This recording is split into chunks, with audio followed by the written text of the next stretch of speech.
భూపాలపల్లిలో ప్రజాపాలన దరఖాస్తుల data entry ప్రక్రియ ప్రారంభమైంది. ఈ డేటా ఎంట్రీ ప్రక్రియ ఎలా జరుగుతుంది, ఎలాంటి ఏర్పాట్లను చేశారు? జిల్లా పరిధిలో ప్రజాపాలన దరఖాస్తుల డేటా ఎంట్రీ ప్రక్రియపై భూపాలపల్లి జిల్లా అడిషనల్ కలెక్టర్ వెంకటేశ్వర్లతో మా ప్రతినిధి Randhir face to face.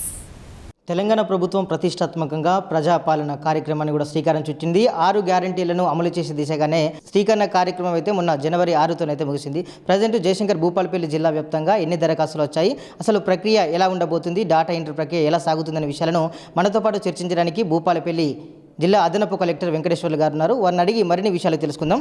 Sir, good afternoon. అసలు ప్రజాపాలన కార్యక్రమం సంబంధించి మన భూపాలపల్లి జిల్లాలో ఎలా జరిగింది సార్? మన జయశంకర్ భూపాలపల్లి జిల్లాలో ముఖ్యమంత్రి గారి అధ్యక్షతన పోయిన నెల అంటే డిసెంబర్ 24వ తారీఖు నాడు సమావేశం అయిన తర్వాత 28వ తారీఖు నుంచి 6వ తారీఖు దాకా జయశంకర్ భూపాలపల్లి జిల్లాలో గ్రామీణ మండలాలు ఏదైతే ఉన్నాయో అక్కడ 65 టీములు, మున్సిపాలిటీలు 10 టీములు, మొత్తం 75 టీములను ఏర్పాటు చేసి ప్రతిరోజు ఆ గ్రామ పంచాయతీ దాని యొక్క పెద్దది చిన్నది అనేది దృష్టిలో పెట్టుకొని గ్రామ సభలు ఏర్పాటు చేయడం జరిగింది. ఈ గ్రామ సభలలో గౌరవ ప్రజాప్రతినిధులు, ముఖ్యంగా మన గౌరవ మంత్రివర్యులు దుద్దిళ్ల శ్రీధర్ బాబు గారు కూడా పాల్గొన్నారు. అదేవిధంగా మన భూపాలపల్లి శాసనసభ్యులు గండ్ర సత్యనారాయణరావు గారు కూడా పాల్గొన్నారు. అదేవిధంగా మిగతా జడ్పీటీసీలు, ఎంపీపీలు, సర్పంచులు కూడా ఆ గ్రామ స్థాయిలో పాల్గొని ఈ 6 గ్యారంటీలకు సంబంధించిన దరఖాస్తులు స్వీకరించడం జరిగింది. ఈ 6 గ్యారంటీలు కాకుండా కూడా ప్రభుత్వం దరఖాస్తులు తీసుకోమని చెప్పింది. ఈ పక్షం రోజులు ఏదైతే జరిగిందో 28 నుంచి 6 దాకా, దాంట్లో 132,472 దరఖాస్తులు 6 గ్యారంటీలకు సంబంధించి, అదర్ దాన్ ది 6 గ్యారంటీలకు సంబంధించి 13,986 దరఖాస్తులు రావడం జరిగింది.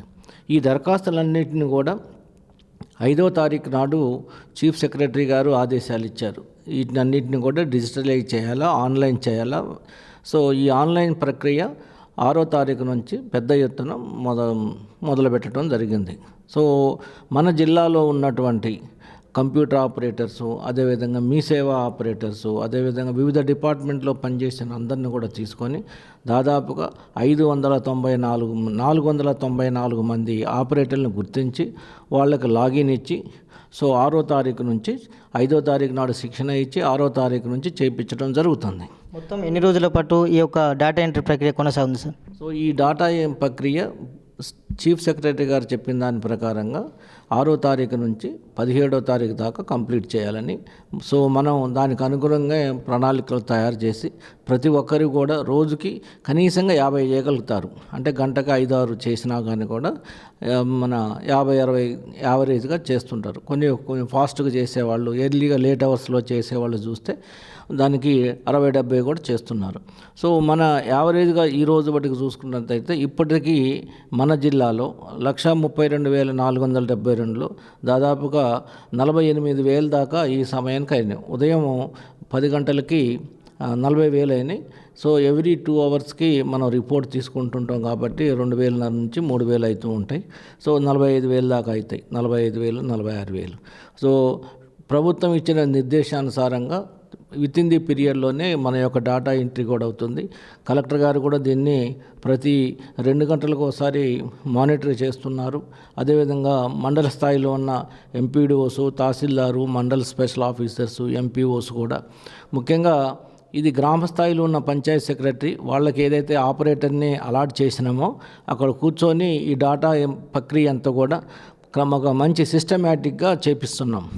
ఎందుకంటే ఈ యొక్క సిస్టమేటిక్గా ఆన్లైన్లో ఎంట్రీ చేసిన తర్వాత ప్రతి అప్లికేషన్స్కి ఒక ఐడి నెంబర్ వస్తుంది.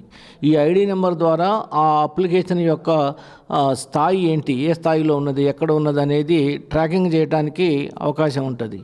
సో కాబట్టి అందరూ కూడా చాలా సిస్టమేటిక్గా ఆపరేటర్స్ అందరూ చేస్తున్నారు. ప్రతిరోజు కూడా సాయంత్రం 8 గంటలకి కలెక్టర్ గారు టీసీ తీసుకొని ఏ మండల్లో ఏ స్థాయిలో ఉన్నది, వాళ్ళ యొక్క వెనకబడి ఉన్నారా, ఒకవేళ వెనకబడి ఉంటే కారణం ఏంటి, సైట్ ఏమన్నా ప్రాబ్లం ఇస్తుందా, ఈ విషయాలన్నీ కూడా ప్రతిరోజు కూడా రివ్యూ చేయడం జరుగుతుంది. ఇంకొక విషయం ఏంటంటే సార్, కొంతమంది రేషన్ కార్డు ఉన్న వాళ్ళే దరఖాస్తు చేసుకోవాలని ఒక చిన్న అపోహ మాత్రం జరిగింది. మరి రేషన్ కార్డు లేని వారి పరిస్థితి ఏంటంటే మీరు ఏం చెప్తారు?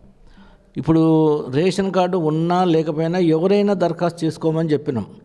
ఉదాహరణకి మన జిల్లాలో 1,21,000 రేషన్ కార్డులే ఉన్నాయి, కానీ 1,32,000 దరఖాస్తులు వచ్చినాయి. సో అంటే దరఖాస్తు లేని వాళ్ళు కూడా దరఖాస్తు చేసుకున్నారు. ఒకవేళ ఈరోజు ఏమైనా చేయకపోయిన బై మిస్టేక్ ఉన్నా కానీ కూడా రాబోయే 4 నెలల్లో మళ్ళొకసారి ప్రభుత్వం పెడుతుంది కాబట్టి రేషన్ కార్డుకి దీనికి సంబంధం లేదు. సో ఎవరైనా అప్లై చేసుకోవచ్చు అని ఆల్రెడీ ముందే చెప్పడం జరిగింది. సో మనకు వచ్చిన దరఖాస్తులను పరిశీలించినట్టయితే దాదాపుగా 10,000 దరఖాస్తులు వచ్చేసినాయి. అంటే ఎక్స్ట్రా వచ్చాయి, అంటే రేషన్ కార్డు లేని వాళ్ళే వచ్చారు. సో మళ్ళీ 4 నెలల తర్వాత మళ్ళీ వస్తుంది కాబట్టి అట్లా ఏమీ ప్రజలు ఆందోళన చెందాల్సిన అవసరం లేదు. రేషన్ కార్డు ప్రక్రియ సపరేట్గా ఉంటుంది. ఈ 6కు సంబంధించి ఎవరికైతే అర్హత ఉందో వాళ్ళ కోసం రేషన్ కార్డు లేని వాళ్ళు కూడా దరఖాస్తు చేసుకోవచ్చు. ఓకే సార్, కొంతమంది అయితే ఇప్పటికీ కూడా ప్రజాపాలనకు దరఖాస్తు చేసుకోలేదు. మరి వారి పరిస్థితి ఏంటి సార్? వారికి మీరు ఇచ్చే సలహా ఏంటండి? ఒకవేళ ఎవరైనా గ్రామ పంచాయతీలో 1-2 ఎవరైనా ఇవ్వకపోతే వాళ్ళు ఆ పంచాయతీ సెక్రటరీకి రేపు ఎల్లుండి లోపల ఇవ్వచ్చు, నో ప్రాబ్లం. అది పంచాయతీ సెక్రటరీ కూడా తెలియజేయడం జరిగింది. రేపు ఎల్లుండి బై సాటర్డే ఫ్రైడే కల్లా కూడా ఇవ్వచ్చు. సో మనం హౌస్ హోల్డ్స్ కంటే కూడా ఎక్కువ దరఖాస్తు ఫారాలు కలెక్టర్ గారు ప్రింటింగ్ చేసి అన్ని గ్రామ పంచాయతీలకి అందజేయటం జరిగింది. ఓకే సార్, మొత్తానికి రైతు భరోసా మీద కొంచెం రైతులకు సందిగ్ధం ఉంది సార్. దానికి ఏమన్నా పరిమితి పెట్టారా, లేకపోతే అందరికీ వచ్చే అవకాశం ఉంటుంది? ఈ ప్రభుత్వ నిర్ణయము. ఆ రైతు భరోసా ఎక్కడ దాకా ఏంటి అనేది ప్రభుత్వం నిర్ణయించాలి. మనం ఇప్పుడైతే దరఖాస్తు తీసుకున్నాం, దాంట్లో వాళ్ళు ఏమేమి అడిగారు ఆ వివరాలన్నీ కూడా దాంట్లో పొందుపరిచినాం. దాని తర్వాత ప్రతిదానికి కూడా గవర్నమెంట్ రూల్స్ ఏం పెడుతుంది అనేది ప్రభుత్వం ఉంచి రావాలి. డాటా ఎంట్రీ ఆపరేటర్కి సంబంధించి కొన్ని తప్పులు తడకలు కొట్టే అవకాశం ఉంటుంది. వారికి మీరు ఎలా ట్రైనింగ్ ఇచ్చారు? సో డాటా ఎంట్రీ చేసేటప్పుడు మిస్టేక్స్ అనేది జరుగుతూ ఉంటాయి. ఉదాహరణకి నిన్న కొంతమంది డేట్ ఆఫ్ బర్త్ తప్పు కొట్టారు. సో ఇమీడియట్గా మనం ట్రాక్ చేసి, అందుకని అప్లికేషన్ ఆన్లైన్లో చేసినప్పుడు దానికి ఒక ఐడి నెంబర్ వస్తుంది. ఆ ఐడి నెంబర్ ద్వారా దాన్ని ట్రాక్ చేయడానికి అవకాశం ఉంటుంది కాబట్టి ఆన్లైన్ సిస్టమ్ ద్వారా పోయేది. సో అలాంటి ఏమైనా మిస్టేక్ వస్తే ప్రీ రివ్యూ అని కూడా ఉంటుంది. ప్రింట్ కాకడానికి దాని రివ్యూ కూడా స్క్రీన్లో కనిపిస్తుంటుంది. అవన్నీ మనం కరెక్ట్ చేసినవా చేయలేదని ఇలాంటివన్నీ కూడా చూసుకొని చేస్తున్నాం. ఒకవేళ బై మిస్టేక్ ఎక్కడ 1-2 ఉన్నా కానీ కూడా ఎవరైనా వచ్చినా కానీ కూడా వాళ్ళ ఐడి నెంబర్తో ట్రాక్ చేసి కరెక్షన్ చేస్తాం. Thank you so much sir. ఏది ఏమైనా కూడా ప్రజల యొక్క దరఖాస్తులను పకడ్బందీగా డాటా ఎంట్రీ ఆపరేటర్లకు సంబంధించి ఆన్లైన్లో పొందుపరిచే దిశగానే ముందుకు వెళ్తున్నామని కూడా భూపాలపల్లి జిల్లా అదనపు కలెక్టర్ వెంకటేశ్వర్లు గారు చెప్తున్నారు. కెమెరా పర్సన్ మధుతో రణధీర్, ఆర్బీ న్యూస్, భూపాలపల్లి.